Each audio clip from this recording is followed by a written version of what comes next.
What's new here is that they're super tall because they got rid of the bezels on the top and the bottom of the phone.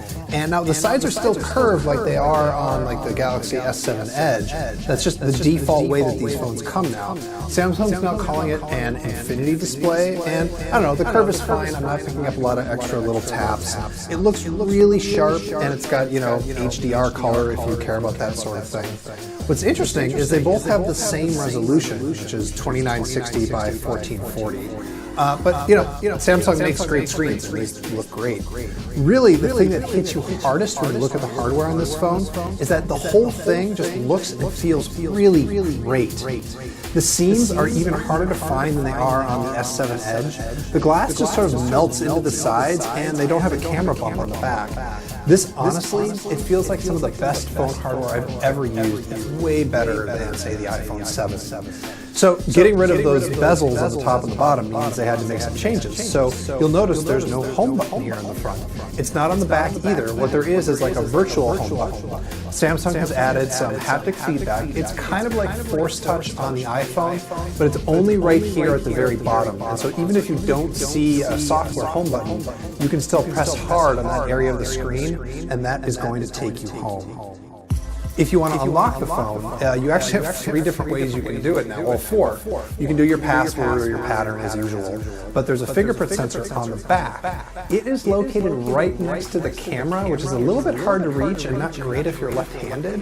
And it also means you're probably going to end up putting your finger on the camera sometimes, which could cause some smudges, so make sure you wipe it off before you take a picture.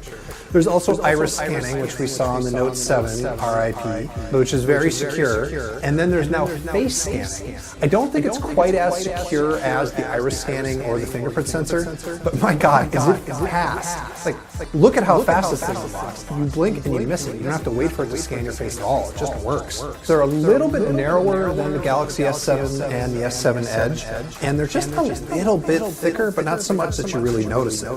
What it means is that they can fit in a 3,000 milliamp battery on the S8 and a 3,500 one on the S8 Plus.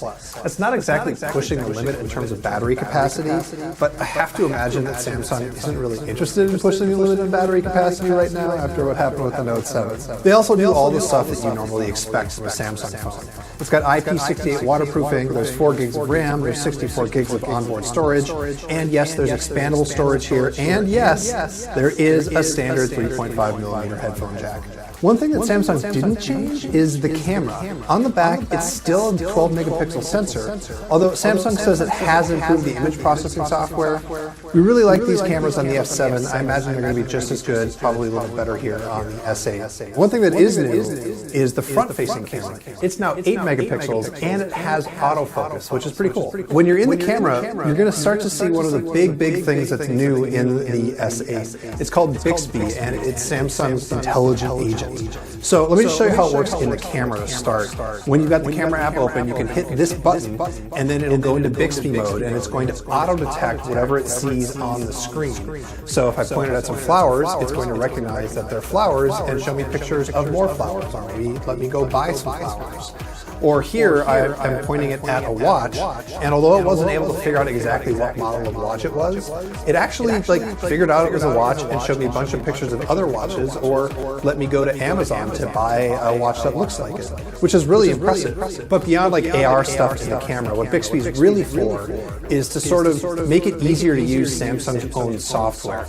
Their goal is to have anything that you would do by touching the phone, you can do by speaking to the phone. And so with any compatible app, it's of course starting on Samsung's apps. And the way that you trigger it is by holding down the side button, which is actually a really bold move. They've got a whole extra button here, and if Bixby turns out to not be that great, they've basically wasted part of the hardware of the phone on this thing. So we're gonna have to see, but unfortunately we weren't able to try Bixby yet. It is still, coming out when the phone comes out. They didn't have it here at the demo station. So pre-orders for the S8 and the S8 Plus begin on March 30th, and it goes on sale on April 21st. In the US, it's going to be available in 3 colors, black, gray, and silver. And I can't tell you the pricing yet because that's always up to the carrier, so you're just going to have to go see what Verizon or AT&T or T-Mobile or Sprint are going to charge you.